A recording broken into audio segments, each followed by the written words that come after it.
Well, good morning, everybody. Bill here again for the Pinnacle Strategies newsletter. I hope you are enjoying the videos that we're going through. Um, Sorry about last week, a little technical glitch. Had everything recorded, hit the wrong button, lost it, gone into the ether. Who knows where it is? But I was able to get something out on Tuesday that I hope you found very valuable. And today we're going to talk about another matrix. I mean, it's like these matrices are just, they're everywhere. They're everywhere. And so these are some wonderful ideas that you can use in managing your own nonprofit or basically just anything, really. Anything in which you're trying to achieve outcomes and things that cost money. So if you're doing something that costs money and you're trying to achieve something, the matrix map is a perfect tool for you. But just a couple quick things off the beginning. Um, Thank you so much for all of your support for this effort. This has been truly a labor of love. I've really enjoyed it. The subscriber growth continues to grow. I hope you're enjoying the Thursday thoughts that come out on Thursday and then the rundown that comes on Friday. Of course, if you want to share those items with your friends and colleagues, that would be greatly appreciated. More and more people are kind of just joining in and latching on, and it's very exciting. And I'm just it makes my heart sing. And you've heard me say that multiple times before, but it's true. It's true, and I'm very pleased of how it has turned out. And of course, if you have any comments, questions, concerns, recommendations, any of that stuff, please never hesitate to uh, to share that with me. You can send me an email at pinnaclestrategiesltd@gmail.com. One thing that I've learned about kind of being in this creator space, certainly not a creative type, I'll tell you that. So it feels weird to say that. Um, is that you you put things out there, and sometimes getting responses is like it's like getting crickets. And it's not that you want responses necessarily, um, but it's just like, man, is this stuff really making a difference? And it's getting to the point now where people are really starting to say it is. I in fact, this week I had a meeting um, with a wonderful woman that is not in the nonprofit or philanthropic fields, but she wanted to talk to me anyway, and she found me through the newsletter. And she was like, wow, this is really neat what you're doing. So it's like, oh, okay. So again, please feel free to share your comments and thoughts and feelings with me. I would appreciate it. Okay, so let's get into the meat and potatoes of what we're talking about today. Today, what we're talking about is called the matrix map. Again, it's something that you can use if you're doing an effort that you're trying to get results, and you're trying, and it costs money. And so here's the matrix map right here. On the x-axis is what we call profitability. There we go. Now it's working. Profitability. And right here in the center of that x-axis is if it's profitable, we put something over here. If it's not profitable, we put it over here. Now, what exactly are we talking about when we're talking about profitability? In the nonprofit world, we're talking about your programs, your activities, um, your the things you do. In the business world, this might be a product that you are creating, or a service that you're providing. So what you want to do is you want to tear down what your offerings are by a product line or a service line and say, okay, this thing's profitable and it makes us a lot of money, so we're going to stick it over here. This isn't very profitable, so we're going to stick it over here. In my own example, I operate a food pantry. People come to our food pantry and they are not expected to pay for the food that they receive. That's kind of like the whole definition of a food pantry. So it's not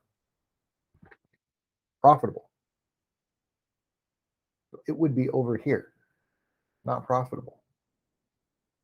Um, by the same token, if you are a nonprofit and you put on a annual event, and let's say your annual event generates a whole bunch of money and it really doesn't cost you anything, it's profitable. It's over here. So you really got to think about, I'm sorry, over here, profitable. You really have to think about what are the efforts that you're doing and what are some of the what's the profitability of that? And you can figure that out. You know how much these things cost. So uh, run, your financial reports to figure out what it is that's making you money and what's not. I know there are plenty of organizations that drive their budgets through these activities and these service lines. This is a perfect way to do it. The y-axis is impact. This is a little more difficult, or at least subjective, to measure. And so it's really it really depends on you how you want to define it. How do we define impact? Right here in the center again is ground zero. So if we have activities that we do, service lines that we produce that have a high impact, we're going to put it up here. And that impact is not for you as an organization as much as it is what's the impact to the customer, what is the impact to the client, what is the impact to the individual actually using the service. So going back to my example, the food pantry is highly impactful for those people that need it. I often tell people, they're like, oh, you run a food pantry. It's like, no, I run a riot prevention device. Because if you've ever met people that are hungry, they can get angry. And when they get angry, they can do destructive things to themselves and to other people and to the communities they live in. It's true.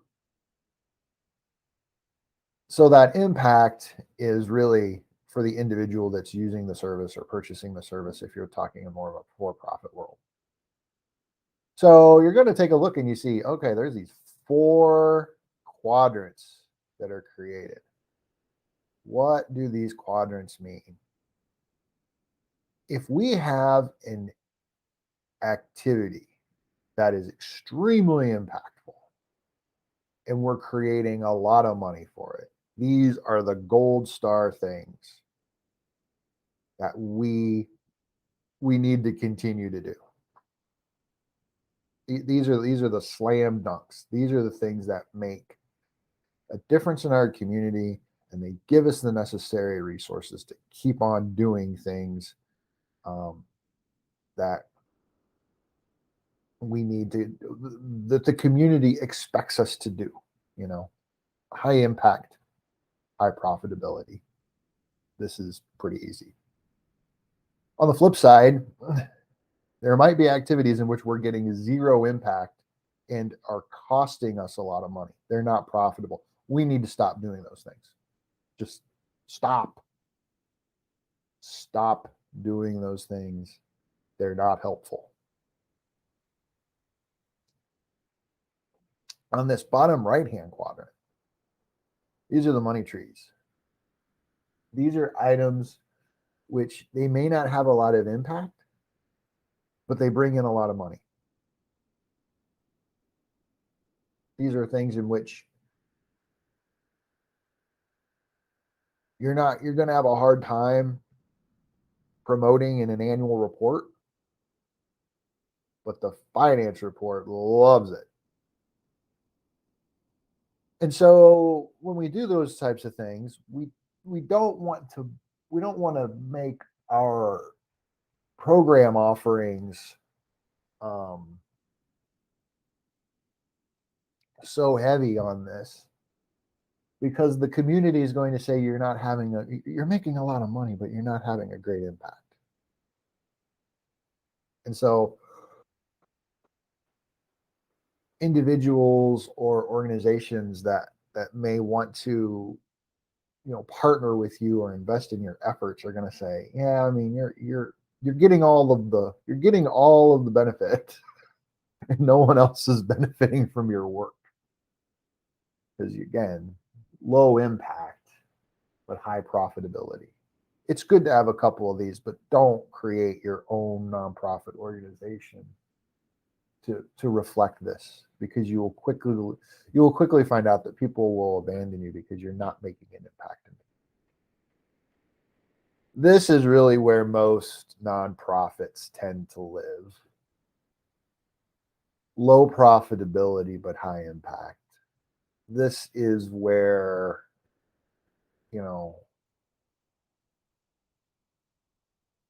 this is where our food pantry would be.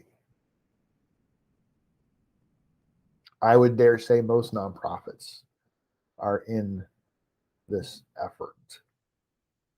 It's hard to generate the revenue from these particular activities, but the impact is great. So the idea is that the revenues generated here support the activities up here.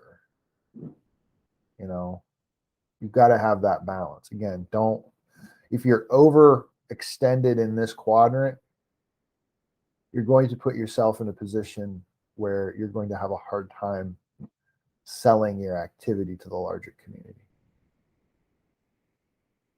If you spend all your time in this quadrant, you're going to be out of business sooner rather than later. So you have to have a balance between these two. And of course, if you have this, if you've got some extra funding here, you can always shove it here. Most nonprofits don't start in this quadrant. They end up starting in this quadrant. And as they go on, they need to start thinking about what are some activities that we can do in this quadrant and in this quadrant to balance it all out. Because if you just live in this quadrant, you're not going to get anywhere. And of course, just stay away from this one. Oh my gosh. How many times have we seen stories of individuals who felt that there was a problem or a concern in the community they needed to solve, and they spent a lot of time, effort, energy, money getting it, and they didn't have any impact? Please don't go to this quadrant.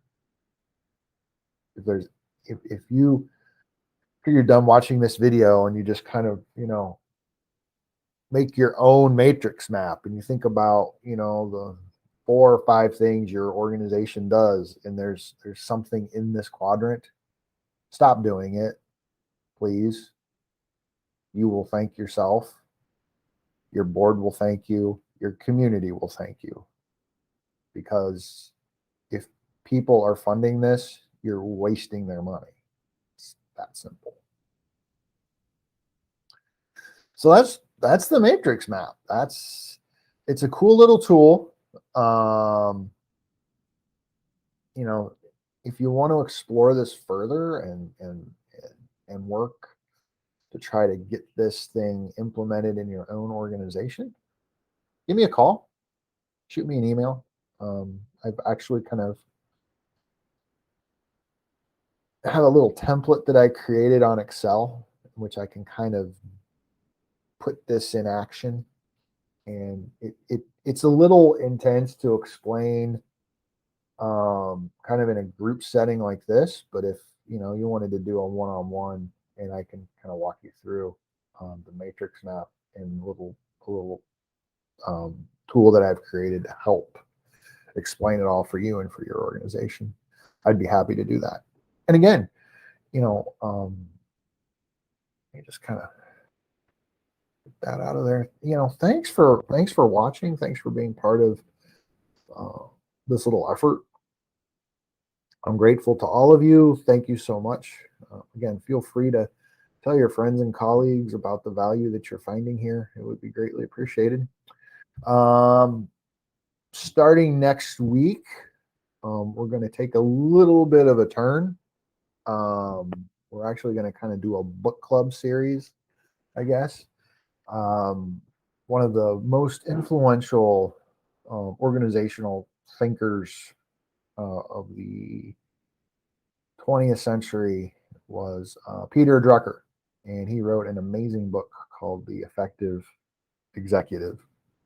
And it's a short book, but I think there's some really good lessons in there for those folks in the nonprofit and public sector. So we're going to kind of walk through that book and think about some of the concepts that he's brought through, and we're going to discuss them over the next few weeks.